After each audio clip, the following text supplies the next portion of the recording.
잘 지내셨습니까? 네. 자, 오늘은 성령의 능력을 유지하는 법. 지금 예전에 이미 우리가 예수 그리스도를 나의 주로 영접하는 순간 성령은 이미 우리 마음에 들어오셨습니다. 그러면 내게 함께 하시는 이 성령을 유지해야 돼요. 잃어버리지 아니하고 끝까지 함께 동행할 수 있는 능력이 있어야 된다. 그런데 이 성령을 유지하는 방법은 무엇인가? 가장 중요한 것이 지금 이 시대에 영적 분별력이 요구됩니다.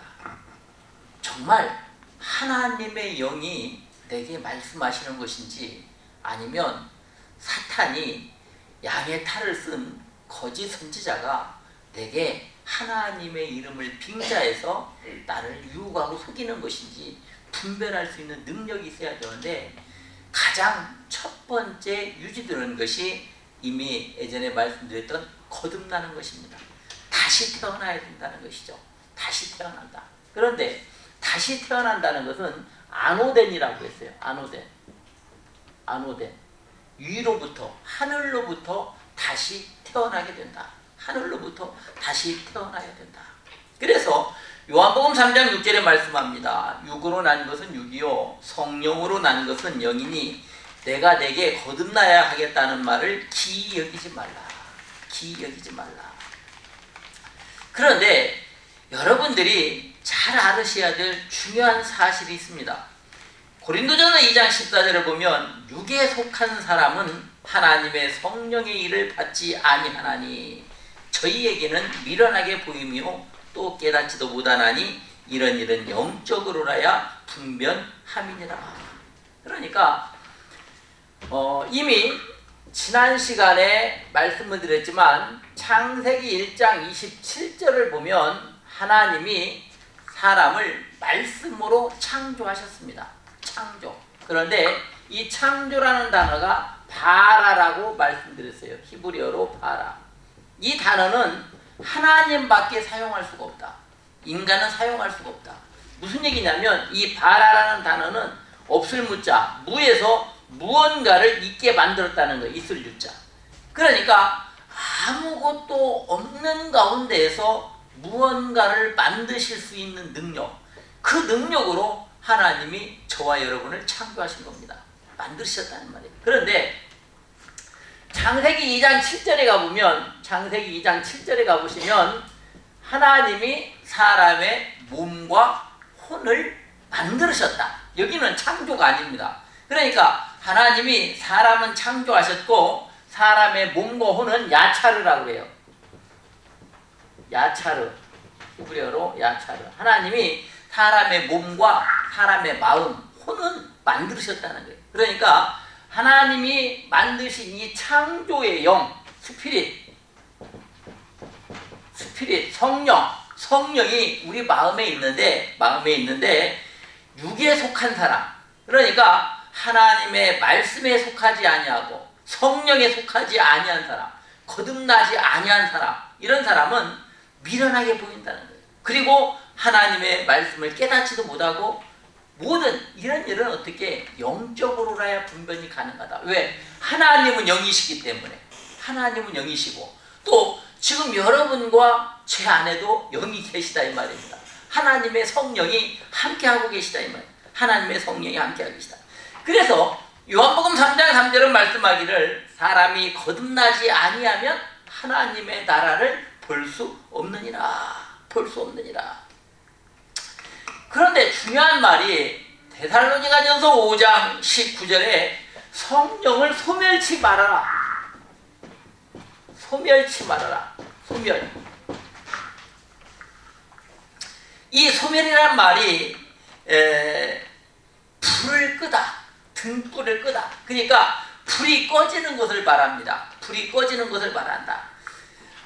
왜 이 소멸치 말아라고 표현을 했을까? 이걸 보면 사도행전 2장에 보면 오순절 다락방의 역사가 불의 혀같이 성령이 임하셨다고 그래요.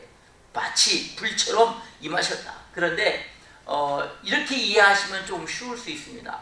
지금은 연탄을 사용하는 가구가 별로 드물어요. 그런데 제가 한 20년 전 그때만 해도 거의 다 연탄불들을 많이 사용했습니다.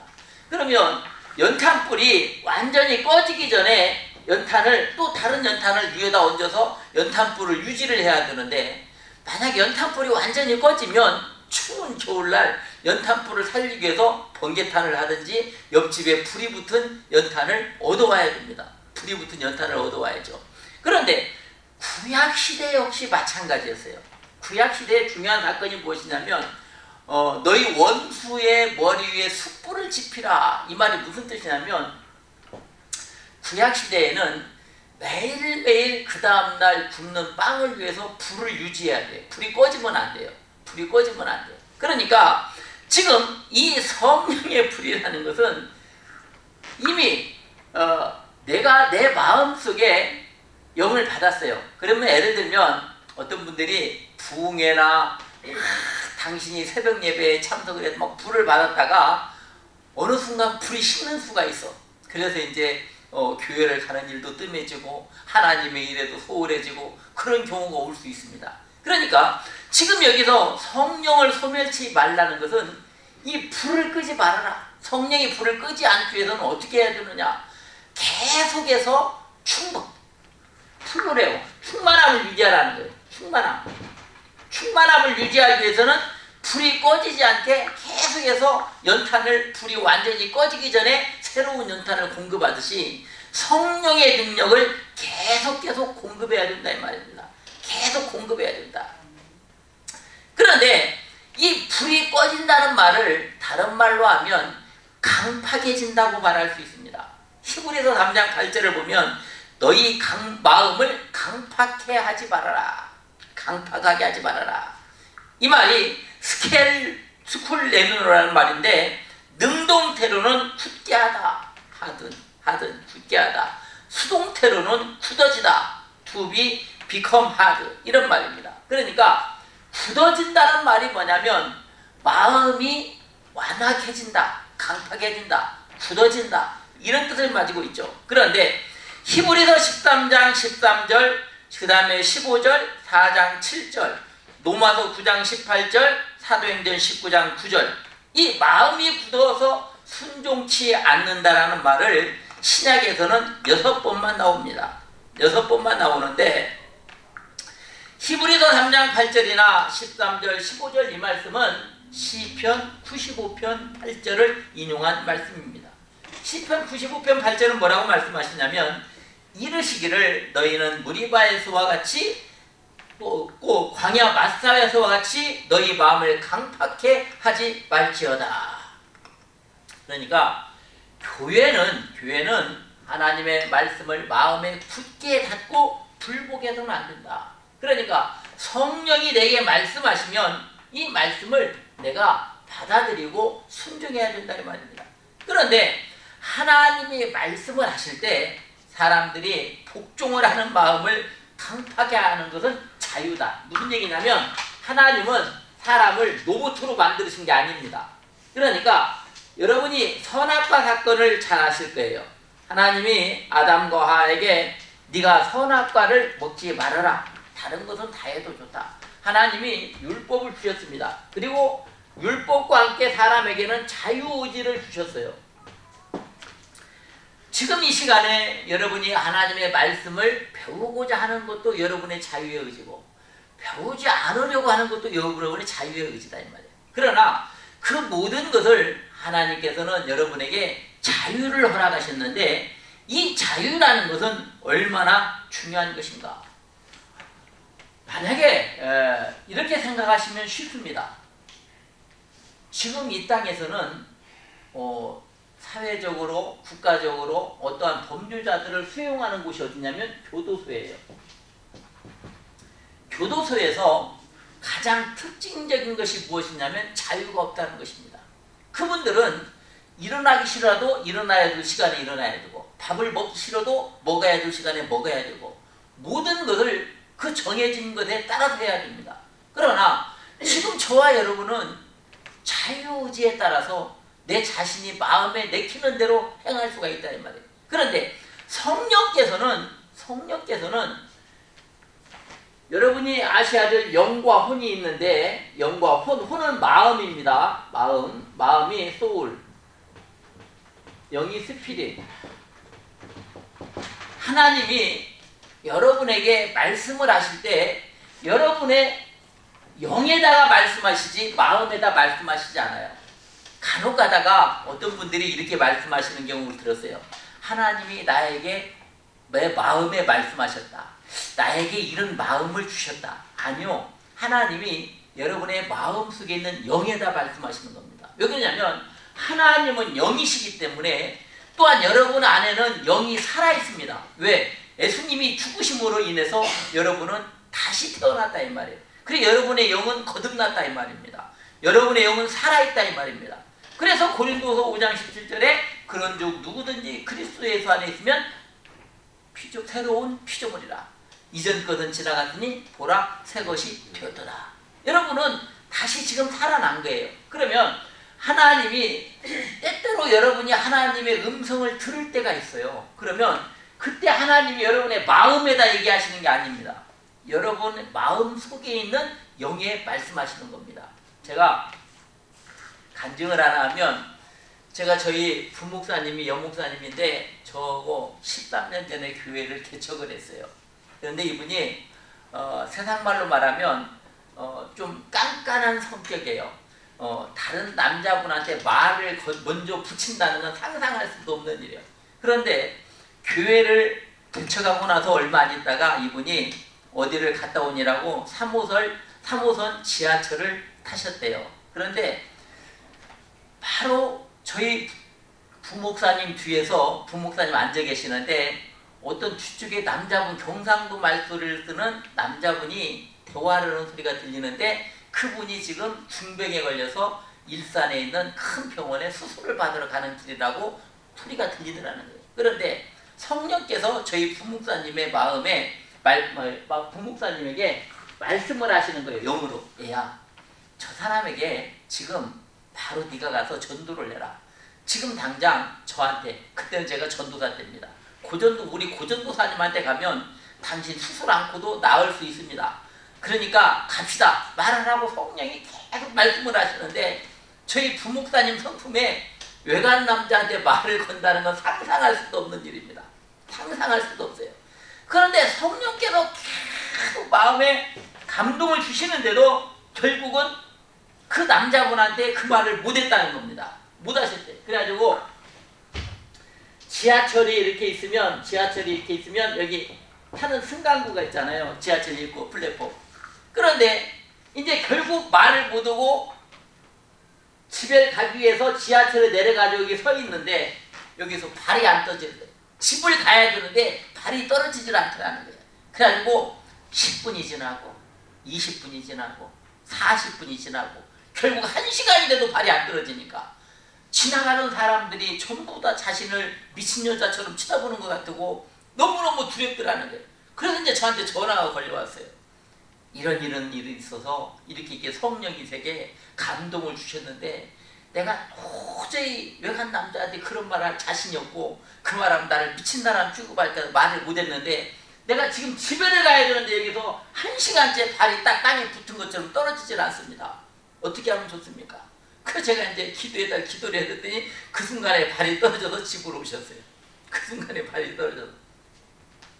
무슨 얘기냐면 이게 신기한 무슨 신비적인 얘기가 아니고, 지금도 하나님의 성령은 히브리 13장 8절에 말씀합니다. 예수 그리스도는 어제나 오늘이나 영원토록 동일하시느니라. 구약에서 역사하신 하나님, 신약에서 역사하신 하나님, 지금도 역사하시는 하나님. 지금 하나님의 성령은 구약의 성도들에게 말씀하셨고 신약의 성도들에게 말씀하셨고 지금 여러분에게도 말씀하실 수 있다는 겁니다. 영원하신 성령. 그러니까 성령의 말씀에 순종을 하면 그런 일이 없는데 결국 순종하지 못해서 그런 일이 생겼다는 거예요. 그래서 이제 저희 부목사님이 저한테 얘기해요. 다시 그런 일이 있으면 내가 분명히 이제는 자신 있게 말할 때 이제 그런 일이 안 오는 거야. 기회가 이미 지나간 거야. 기회가 지나간 거야.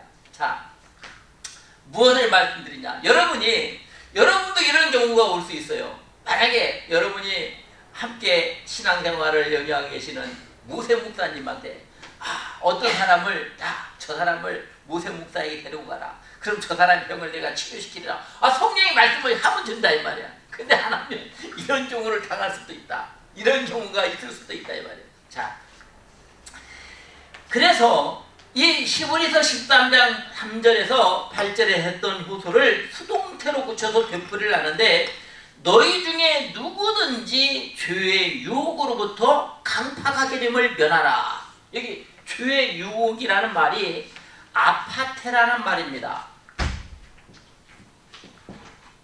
유혹, 헬라어로 아파테라는 말인데,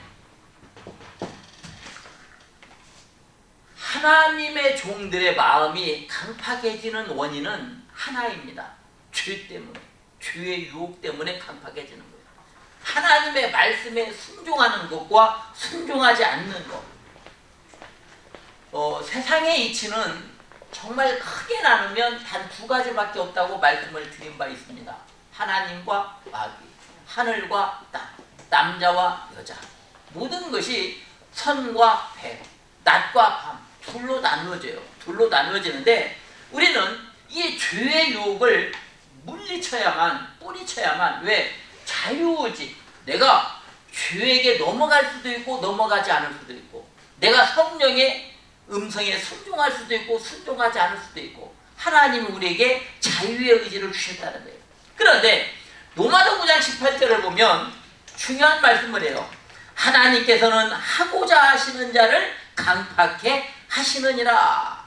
강팍해 하시느니라. 지금 이 말씀은 하나님이 사람을 강팍해 하신다는 것이 아닙니다. 무슨 얘기냐면, 그 사람이 강팍해지도록 방치한다는 말이에요. 내버려둔다 이 말이에요. 내버려둔다. 내버려둔다. 간섭하지 않는다.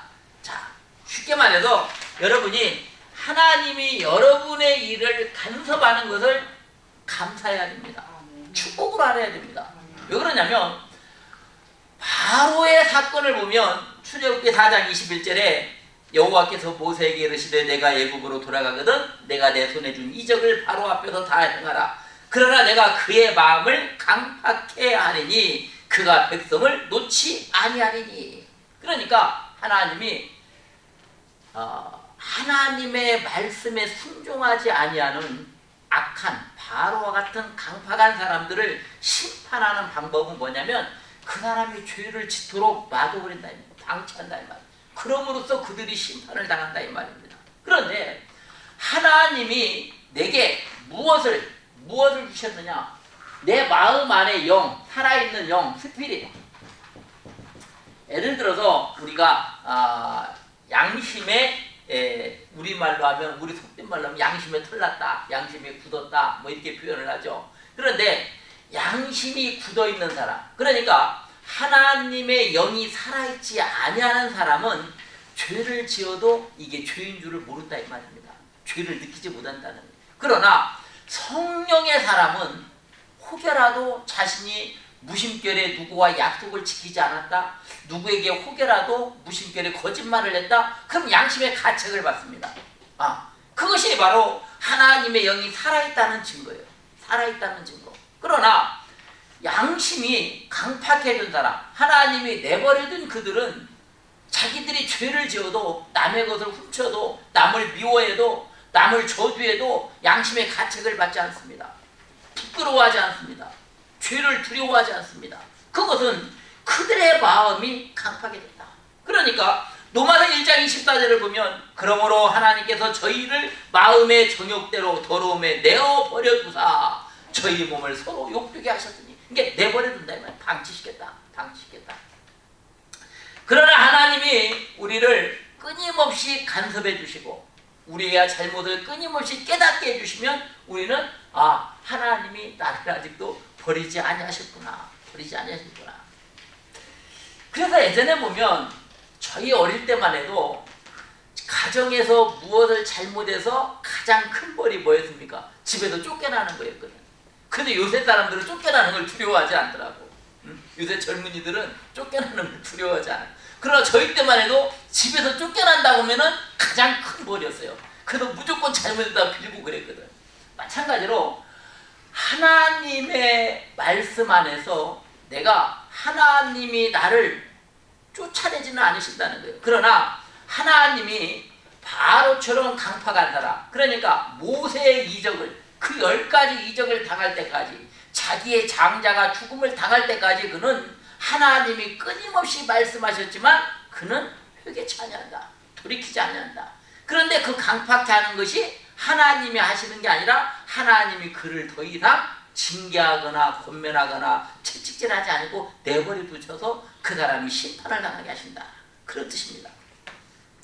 그래서 로마서 1장 28절을 보면 또한 저희가 마음에 하나님 두기를 싫어하며 하나님께서 저희로 그 상실한 마음대로 내어버려 두사 합당치 못한 일을 행하게 하셨으니, 그러니까 로마서 1장 24절도 26절도 28절도 내어버려둔다. 내버려둔다. 내버려둔다. 이게 가장 큰 징벌이라고 생각하시면 됩니다. 그러나 하나님은 여러분을 사랑하시기 때문에 여러분이 혹여라도 잘못된 길을 가거나 잘못된 일을 행하면 하나님은 반드시 여러분에게 깨닫게 해주시고 알게 해주시고 여러분을 바로 세워주신다는 사실입니다.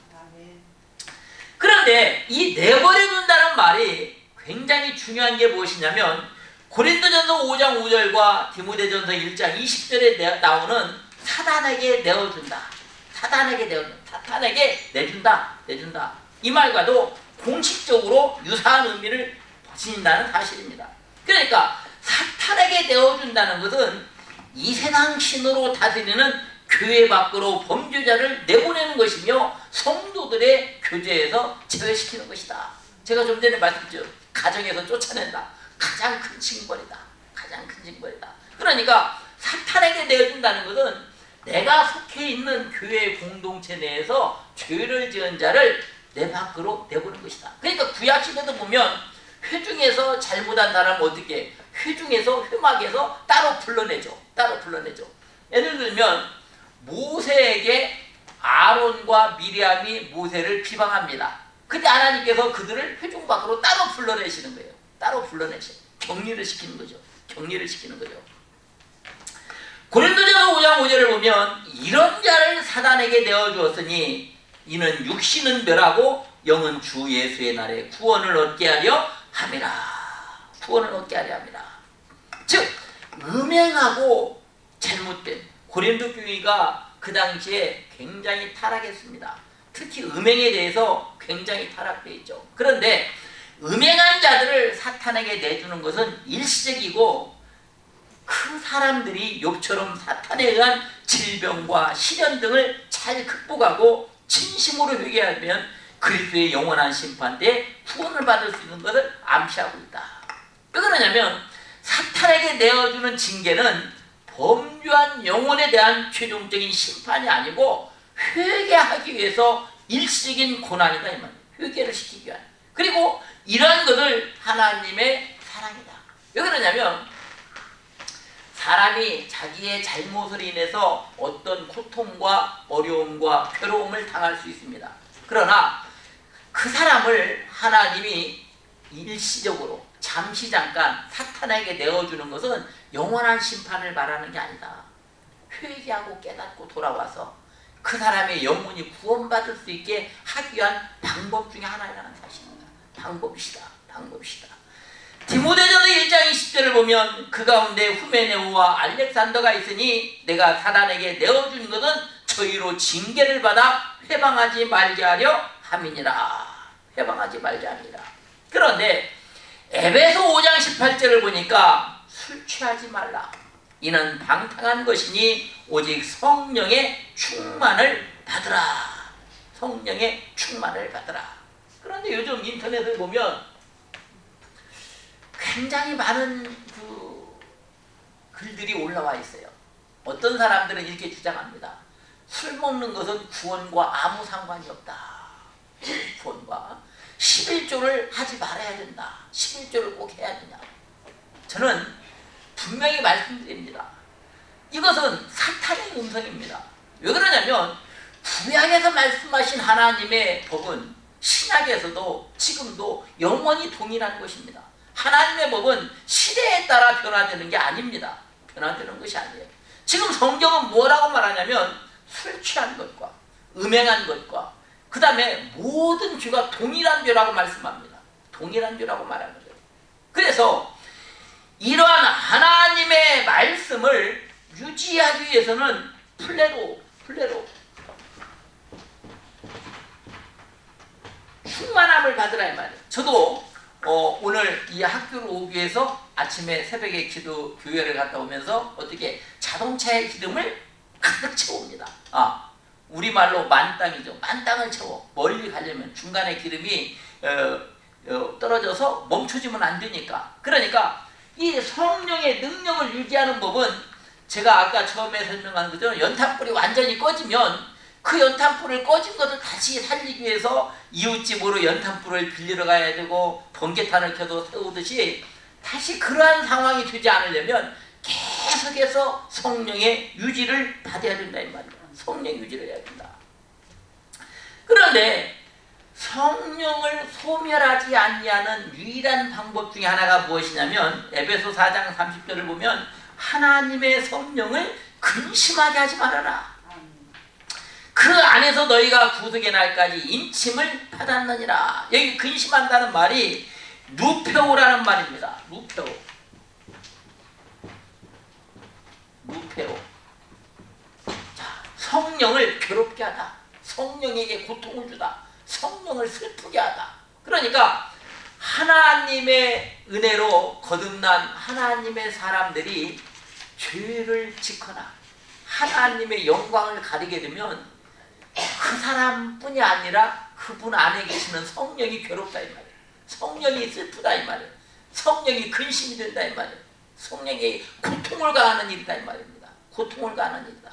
그러니까 내가 하나님의 은혜로 하나님의 뜻 가운데로 살려고 하면 성령을 근심되게 하면 안 된다. 근심하게 하면 안 된다. 오직 성령의 뜻대로 사는 것이 하나님을 기쁘시게 하는 일이요 하나님의 영광을 돌리는 일이라는 사실입니다. 그런데 성령을 근심되게 하는 일들이 어떤 일들인가? 하나님은 어떤 분이신가요? 한마디로 표현하면 하나님은 사랑이십니다. 하나님은 사랑이시다. 그런데 하나님이 사랑이면 하나님의 종 역시 어떻게 돼야 돼요? 사랑해야죠. 사랑이 있어야죠.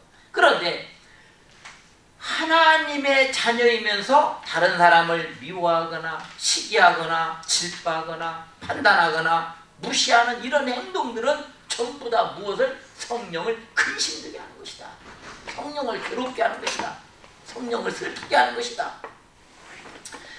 이웃과 교회를 사랑하고 섬기고 구제하고 전도하는 이런 일은 성령을 기쁘시게 하는 일이다.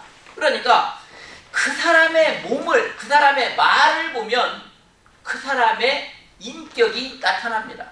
그러니까 우리가 아무리 옷을 잘 입고 아무리 번듯하게 행동을 하더라도 그 사람의 입에서 나오는 말을 보면 그 사람의 인격이나 성령의 역사가 나타나요. 그러니까 예수님 뭐라고 말씀하셨어요? 너희 마음에 가득한 것이 너희의 입으로 나오는도다. 그런데 하나님이 천지를 말씀으로 창조하셨다는 사실을 누구든지 다 압니다. 그런데 다니엘서 7장 25절을 보면 마지막 시대에 적그리스도가 무엇으로 하나님을 대적합니까? 말로 하나님을 대적한다고 해요. 적그리스도가 말로 지극히 높으신 자를 대적한다. 말로서 대적한다. 말로서. 자, 사람은 이미 제가 지난 시간에 이미 말씀을 드렸다시피 사람에게는 3단계로 구분되어 있다. 첫째, 사람의 몸은 하나님이 영을 창조하셨다. 그리고 사람의 몸과 혼을 하나님이 만드셨다.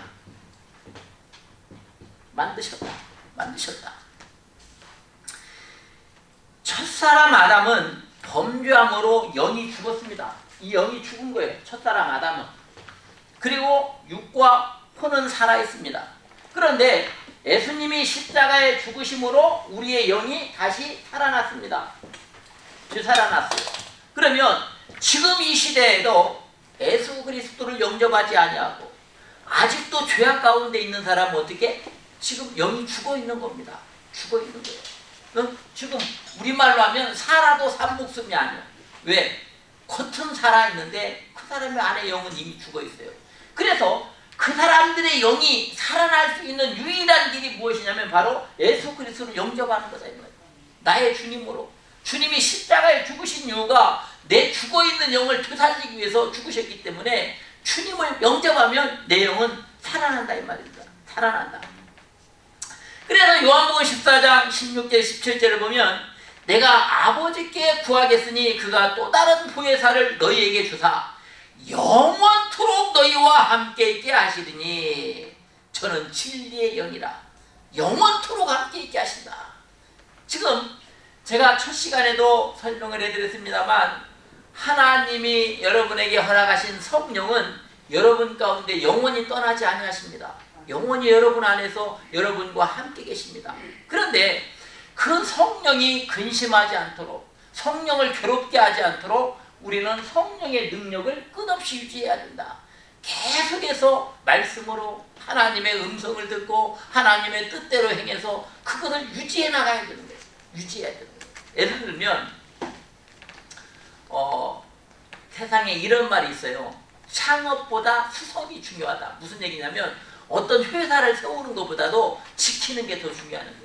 여러분에게 세상에서 하나님이 은혜로 물질이나 건강을 주시는 것이 중요한 게 아니라 그 건강을 지키고 하나님이 주신 물질을 지키는 게 중요한 거예요. 유지하는 게.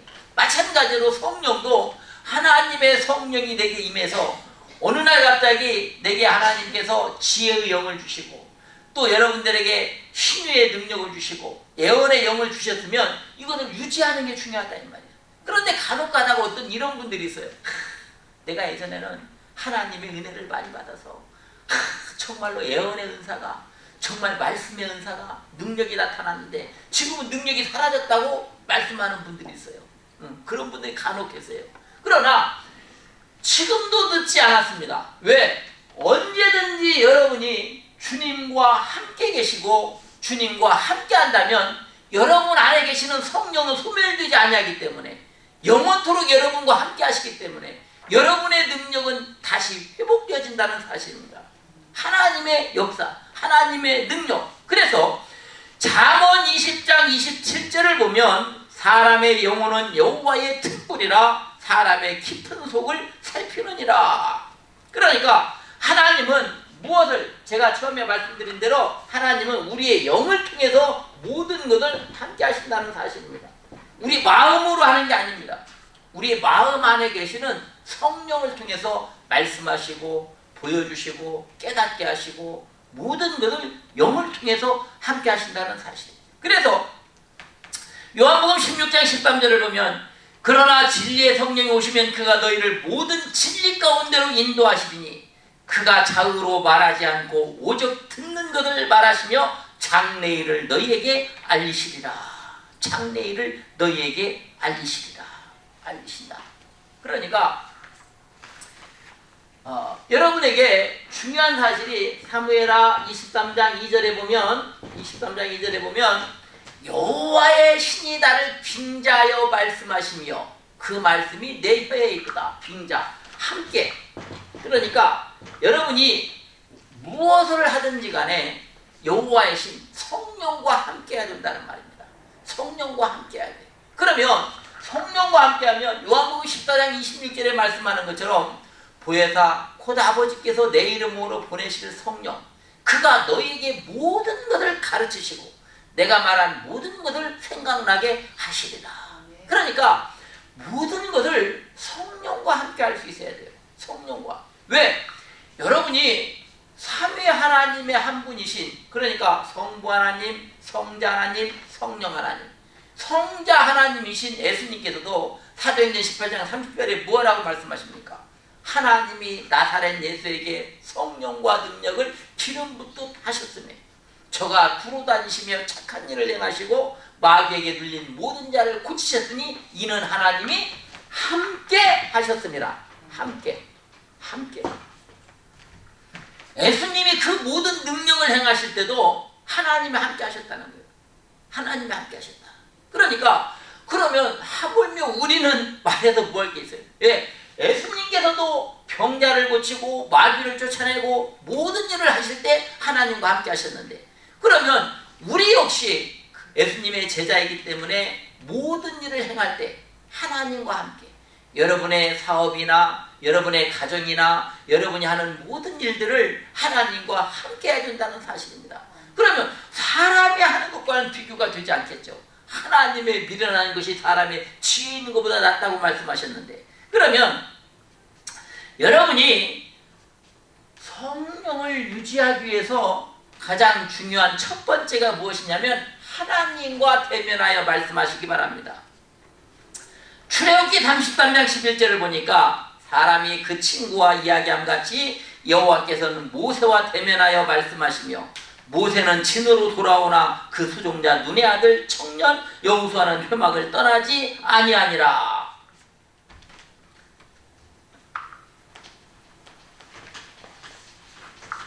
제가 어제도 미국에 계시는 목사님과 통화를 이렇게 한 적이 있습니다. 그런데 미국과 우리는 시간이 정반대예요. 우리는 밤이면 거기는 낮이고 시간이 달라서 시간 조절을 해야 돼요. 아, 지금쯤이면 통화가 되겠다. 자, 무슨 얘기냐? 여러분이 다니엘을 보면 다니엘이 어떻게 하루에 3번씩 정해진 시간에 어떻게 하나님께 기도하였더라.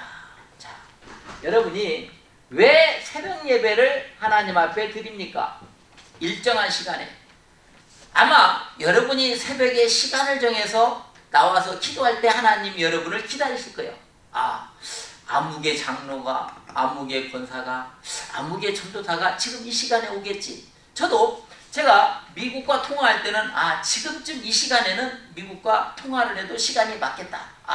시간이 거기가 한밤중이면 곤란하잖아요. 그러니까 그 시간. 그런데 대면하여 말하라.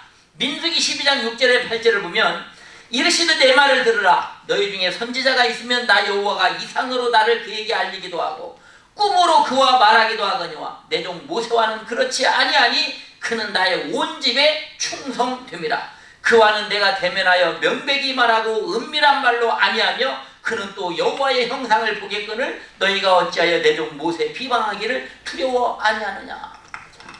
지금 여기 보면 분명히 그 당시에 선지자들이 모세 말고도 많이 있었습니다. 모세의 형인 아론도 선지자였고 미리암, 모세의 여동생인 미리암도 선지자고 모세도 선지자예요. 그런데 지금 민수기에서 뭐라고 말씀하냐면 많은 선지자들에게 하나님이 이상, 환상 그리고 꿈으로 보이기도 말씀하기도 하지만 모세하고는 직접 대화하셨다는 거예요. 대화하셨다. 그러면 제가 히브리 13장 8절에 예수 그리스도는 어제나 오늘이나 영원토록 동일하신 하나님이시다. 어떤 분들이 말합니다. 하나님이 대면하여 말씀하신 것은 모세지 지금 이 시대에는 말씀하지 아니요, 잘못된 말입니다. 언제나 동일하신 하나님이 지금 이 시간에도 여러분에게 말씀하실 수 있습니다. 말씀하시는 겁니다. 왜? 여러분이 모세와 같이 충성하는 종이라면 하나님이 여러분에게 지금도 대화하시는 거예요. 말씀하실 수 있는 거예요. 왜? 그 당시에도 모세와는 하나님이 대면하여 말씀했지만 미리암이나 아론이나 다른 종들에게는 그렇게 안 하셨을 수도 있어요. 지금 이 시대에도 하나님의 말씀을 직접 듣지 못하는 종이 있을 수 있고 직접 듣는 종이 있을 수 있다 이 말입니다. 제가 몇 해 전에 있었던 일을 하나 간증을 할게요.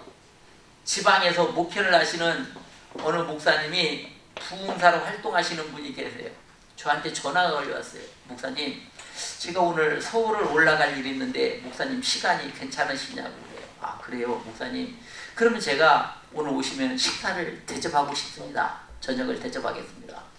전화를 딱 끊고 났는데 제가 묻지도 않았어. 하나님이 저한테 얘기하시는 거예요. 얘야, 안목의 목사가 너를 만나면 지갑을 잃어버렸다고 할 것이다. 저는 제가 잘못 들은 줄 알았어. 지갑을 잃어버렸다고 할 것이니 5만 원을 주거라. 액수까지 얘기를 하시는 거예요.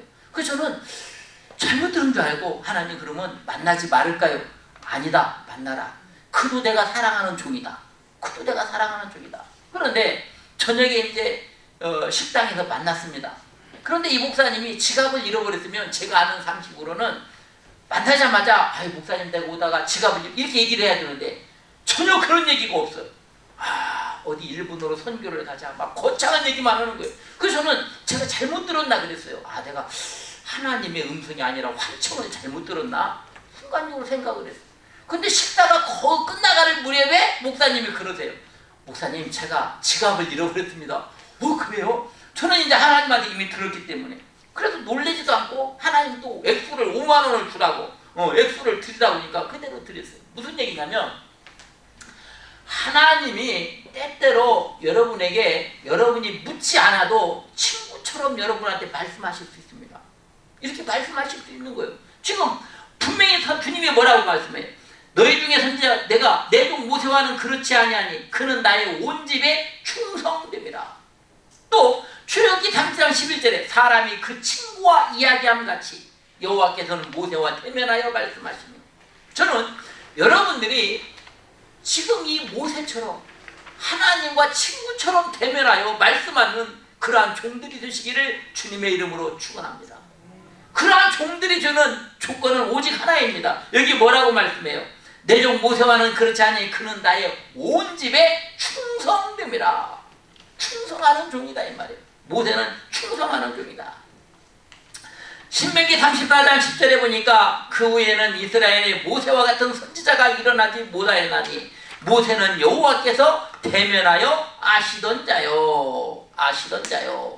여기 충성이라는 말이 지지하다, 충실하다, 믿다 이런 말입니다. 여기 대면이란 말은 히브리어로 파님이라고 그러고 영어로는 페이스입니다. 그러니까 만약에 우리가 이런 말 하죠. 누구를 정말 어떤 사람에게 실망하고 그 사람을 보기 싫으면 어떻게 안 만나버리잖아. 안 보여주잖아. 얼굴을 안 보여줘.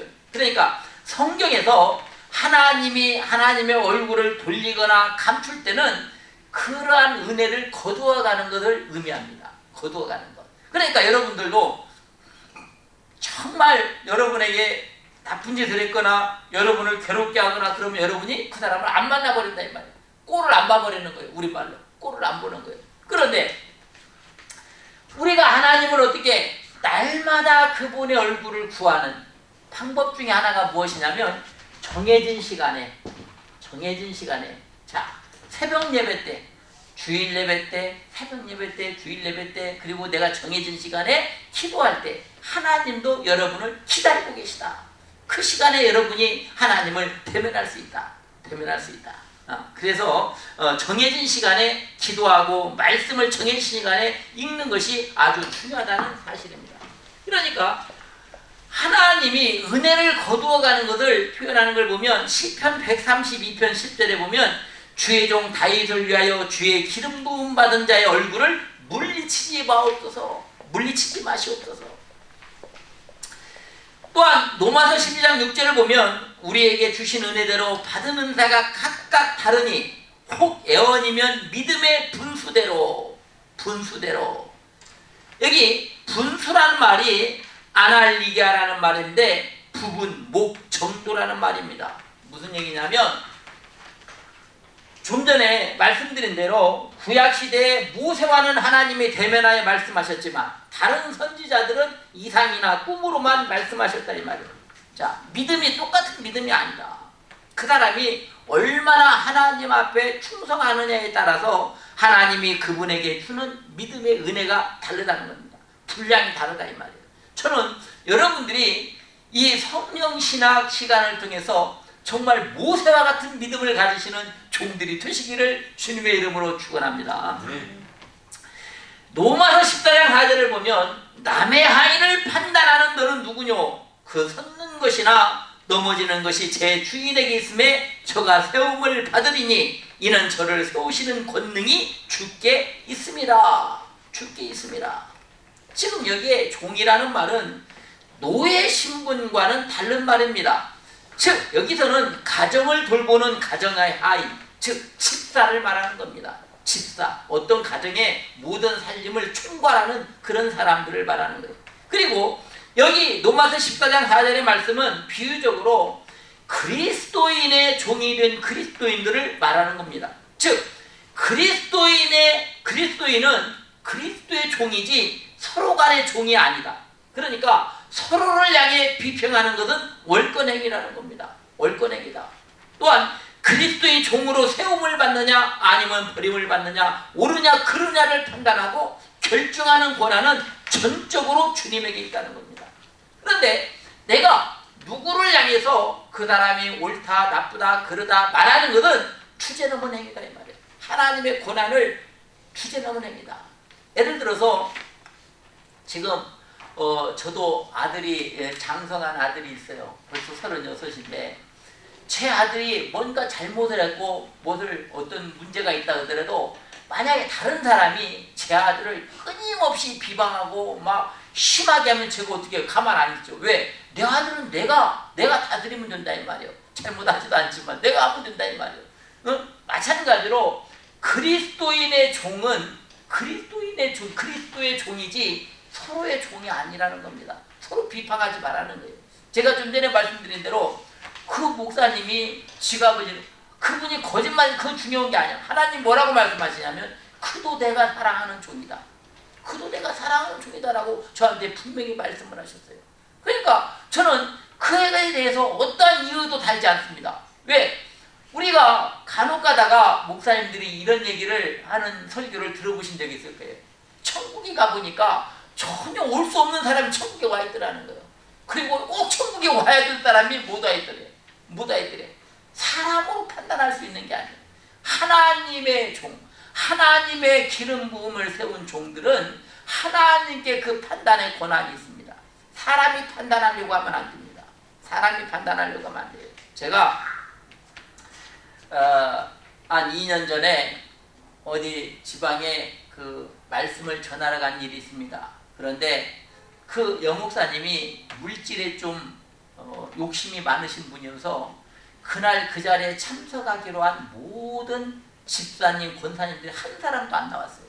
그리고 그 여목사님 한 사람을 앉혀놓고 제가 앞에서 설교를 합니다.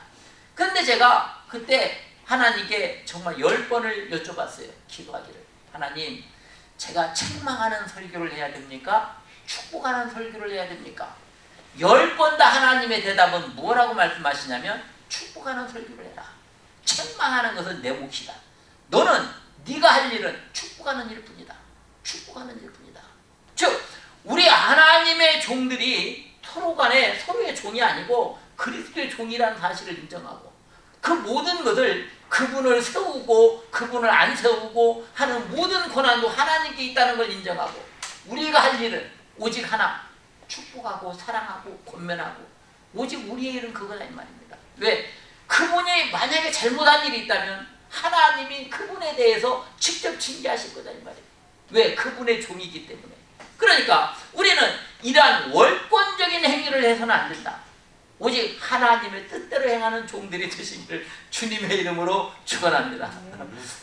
한 10분 쉬었다가 다시 시작하도록 하겠습니다. 수고하셨습니다. 출석은